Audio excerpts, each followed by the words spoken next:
قرآن ختم ہونے کے لیے تھوڑی آئے، وہ کب ختم ہوتا ہے؟ ارے سدھر جاؤ، اللہ کے کلام کے ساتھ مسلمان ہو کر کے ایسا مذاق مت کرو۔ قرآن حکیم اترا ہے سمجھنے کے لیے، عمل کرنے کے لیے، یہ جنتر منتر کی کتاب نہیں ہے کہ اسے ایک دن میں ختم کر دیا جائے، رات بھر میں ختم کر دیا جائے، 3 دن کے اندر ختم کر دیا جائے۔ کہ قرآن کو ختم کرنا یہ اصل نہیں ہے، قرآن حکیم کی ایک ایک آیت پر غور کرنا یہ اہم ہے۔ آج کوئی 3 دن میں قرآن ختم کر دے رہا ہے، رات بھر میں قرآن ختم کر دے رہا ہے، گڑبڑ گڑبڑ یعملون، گڑبڑ گڑبڑ تعملون۔ سب سے اہم بات، اس کو ذہن کی گہرائیوں میں اتار لو۔ آگے آیت آ رہی ہے، ان تعذبهم فانهم عبادک وان تغفر لهم فانک انت العزیز الحکیم۔ اے اللہ، اگر تو ان کو عذاب دے تو تیرے بندے ہیں، اور اگر تو معاف کر دے تو عزیز اور حکیم ہے۔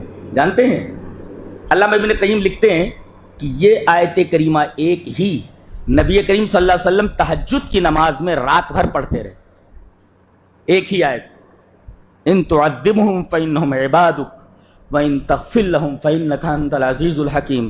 اے اللہ، اگر تو ان کو عذاب دے تو تیرے بندے ہیں، اور اگر تو ان کو معاف کر دے تو عزیز و حکیم ہے۔ رات بھر اس آیت کریمہ کو آپ دہراتے رہے۔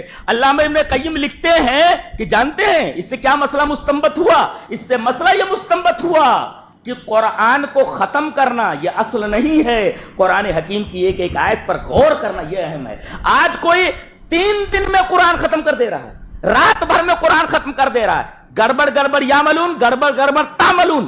ارے سدھر جاؤ، اللہ کے کلام کے ساتھ مسلمان ہو کر کے ایسا مذاق مت کرو۔ قرآن حکیم اترا ہے سمجھنے کے لیے، عمل کرنے کے لیے، یہ جنتر منتر کی کتاب نہیں ہے کہ اسے ایک دن میں ختم کر دیا جائے، رات بھر میں ختم کر دیا جائے، 3 دن کے اندر ختم کر دیا جائے۔ کہیں 5 پارے رات میں پڑھے جا رہے ہیں، کہیں جو ہے 10 پارے پڑھے جا رہے ہیں۔ حضرت علامہ ابن قیم فرماتے ہیں کہ ایک آیت میں پوری تہجد کی نماز گزر گئی، پوری تہجد میں نبی کریم صلی اللہ علیہ وسلم یہی آیت پڑھتے رہ گئے، ان تعذبهم فانهم عبادک۔ ایک رات میں ایک آیت۔ اس سے سبق ہے کہ اصل قرآن کو ختم کرنا نہیں ہے، قرآن ختم ہونے کے لیے تھوڑی آئے، وہ کب ختم ہوتا ہے؟ اصل یہ نہیں ہے کہ ہم قرآن کو ختم کریں، اصل یہ ہے کہ ہم نے قرآن کو سمجھا کتنا ہے۔ ایک آیت سمجھ میں آئی یا نہیں آئی؟ نبی کریم صلی اللہ علیہ وسلم رات بھر میں ایک آیت پڑھیں اور یہ پورا قرآن ختم کر دے رہا۔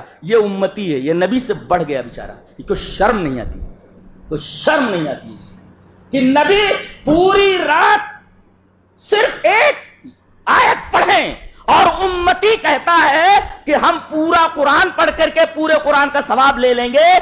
اے نبی، تو ایک آیت پڑھ رہا ہے، میں دیکھ پورا قرآن پڑھ رہا ہوں، میں تجھ سے بڑا ہوں۔ تیرے کو شرم نہیں آتی، حیا نہیں آتی؟ ایسا قرآن پڑھنے کے بعد بھی عذاب سے نہیں بچ پاؤ گے، عذاب سے نہیں بچ، اس لیے کہ یہ قرآن کے ساتھ مذاق ہے۔ ایسا قرآن پڑھنا ثواب کا باعث نہیں، عذاب کا باعث ہے۔ لکھ لو اس کو لکھو، یہ قرآن کے ساتھ مذاق ہے، قرآن ختم ہونے کے لیے آیا ہے۔ ایک آیت سمجھتے نہیں، ایک لائن سمجھتے نہیں، ختم کر رہے ہیں۔ عجیب و غریب بات ہے۔ ان تعذبهم فانهم عبادک وان تغفر لهم فانک انت العزیز الحکیم۔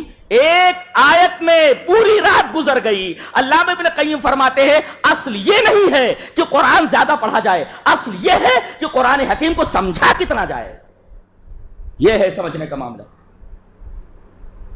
بتائیے 5 پارہ سننے کے بعد آپ کے دل میں کون سی ہلچل مچی؟ کون سی ہلچل مچی؟ لیکن ایک آیت کو اگر سمجھ لیجئے تو ہلچل مچ جائے گی آپ کے دل کے اندر۔ بتاتا ہوں نا ہلچل کیسے مچتی ہے، آگے بتاتا ہوں۔